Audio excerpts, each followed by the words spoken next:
Hey, if you've ever had a lower back injury and you know that core work is something you need to do, but twisting might be something that aggravates you, or you're trying to return back to some sort of sport that involves twisting, whether that's tennis, golf, baseball, or even pickleball or something like that, this is the chop exercise. This is a beautiful exercise for reinstilling strength through motion and also retraining your body where that motion ideally would be coming through, which is going to be more so through the hips and then coiled tension up through the spine, but the majority of that motion coming from your mid-back. So we're going to do this first statically, meaning I don't want anything moving. I'm just simply taking my arms from one side and I'm coming from a high position across my body down low.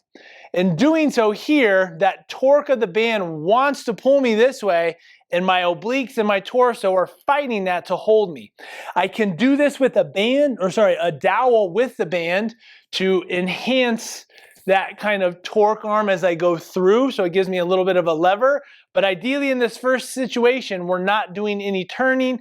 We're simply coming down and across our body and letting the band pull you and your body trying to resist that. Now, part two is integrating that pull away while I'm going through motion here. So that motion, though, is not just me simply here twisting my spine while my hips don't move. Right now, all I do is feel my low back torquing and twisting. Here, we actually want to be turning through the hips. So I'm coming through, I'm internally rotating on this left side as I push through, and then my mid-back finishes across. So this helps you think about, like, if I'm holding a golf club in the backswing and I'm coming down through, it's not just my spine twisting, I got to use the hips with it.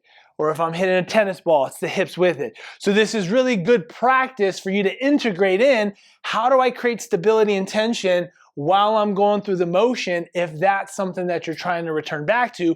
Or you might simply just use this exercise for building up those obliques, either aesthetically or functionally, to create more and better core strength.